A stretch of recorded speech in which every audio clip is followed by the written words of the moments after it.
Bienvenue, bonjour. Bonjour. Et bienvenue au Festival Amani. Merci.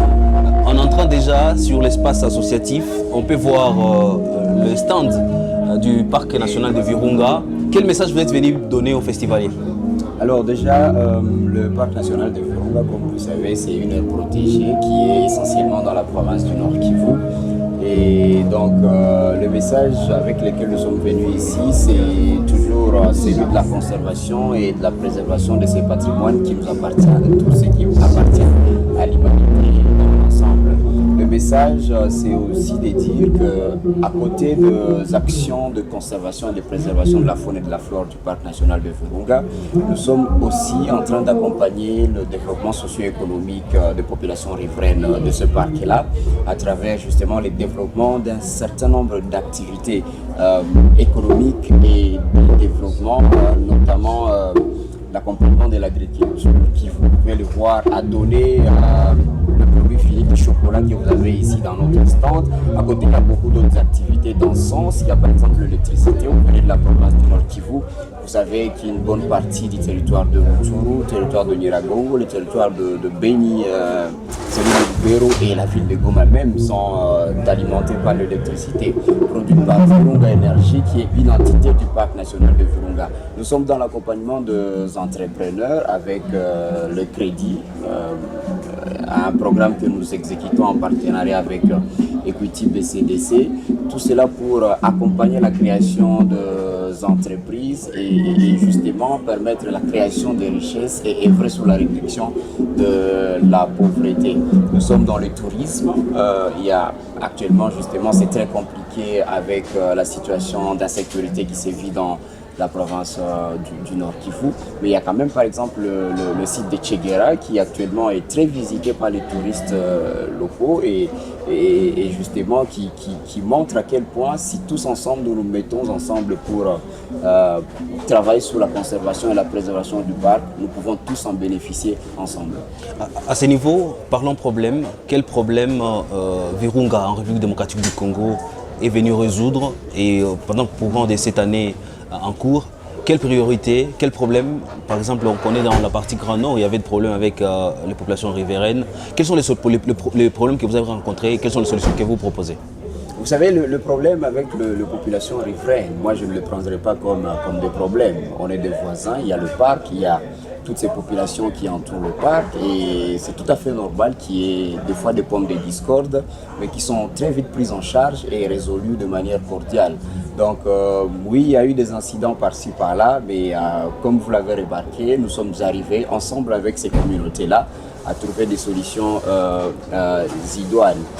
Vous savez que nous sommes en train de travailler sur la reconstitution ou disons travailler sur la reconstitution de l'intégrité du parc national de Virunga qui est parmi nos missions premières.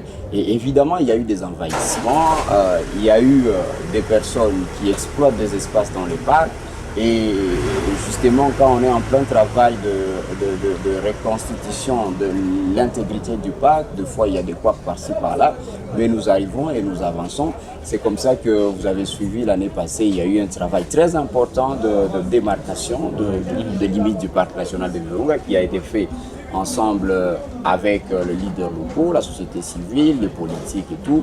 Nous avons fait ce travail à Binza par exemple et nous avons eu des résultats. Il y a eu un compromis qui est sorti de ces assises par rapport aux limites dans cette zone-là. Il y a un travail de construction de clôtures électriques pour marquer, matérialiser les limites du parc national de Virunga. Ça se fait à Biza, ça se fait dans la partie nord de la province. Et donc c'est un travail que nous continuons à faire. Nous y allons pas à pas. Nous avons jusque-là déjà clôturé autour de un peu plus de 100 km, 120 ou 130 si j'ai bonne mémoire. Et nous continuons dans ce sens. La clôture, elle permet de réduire les conflits entre le parc et les communautés riveraines parce que vous savez, quand on met une clôture comme ça, il y aura de moins en moins d'animaux qui sortiront du parc et qui iront détruire les cultures des populations riveraines. Il y aura de moins en moins de mouvements de rebelles et des bandits armés qui opèrent dans la cité, dans les localités et qui vont se cacher dans le parc. Donc il y a tout un travail qui est fait dans ce sens-là. Et à côté, justement, là, je ne parle qu'au niveau de l'intégrité du parc, mais il y a aussi un travail qui est fait au niveau du développement. Vous le voyez avec tous les résultats que nous présentons ici. Donc, nous allons avec une logique simple. Conservons le parc et tirons tous les bénéfices de ce parc-là. Évidemment que c'est difficile. C'est difficile pour ces gens qui Parce qu'il y a également des discours, des terrains d'entente. Mais comment vous faites pour atteindre cet objectif-là? Ce que nous faisons, c'est que nous montrons que la pilule, elle est peut-être difficile à avaler. La pilule de la récupération de l'intégrité du parc, elle est peut-être difficile à avaler parce qu'il y a des intérêts économiques derrière. Il y a même de la manipulation politicienne derrière, mais au finish, nous arrivons à dire oui, nous reconstituons l'intégrité du parc, mais dès la protection de ces parcs-là, de la conservation de ces parcs-là, il y a des projets de développement qui viennent derrière et qui viennent justement accompagner les développements socio-économiques en faveur des populations riveraines. C'est tout ce que c'est toute cette panoplie d'actions de développement socio-économique que j'ai cité, notamment l'électricité, l'accompagnement de l'agriculture, l'accompagnement des entrepreneurs. C'est toutes ces actions et le développement du tourisme, c'est toutes ces actions en faveur du développement socio-économique qui viennent justement donner une raison qui nous pousse et qui doit pousser tout le monde à préserver ce parc-là parce que justement les retombées, nous en bénéficions tous. Monsieur, bienvenue Bwandé. Si votre stand également, on peut retrouver du chocolat. Si on peut se diriger un peu pour aller comprendre qu'est-ce qui se passe et poser quelques questions.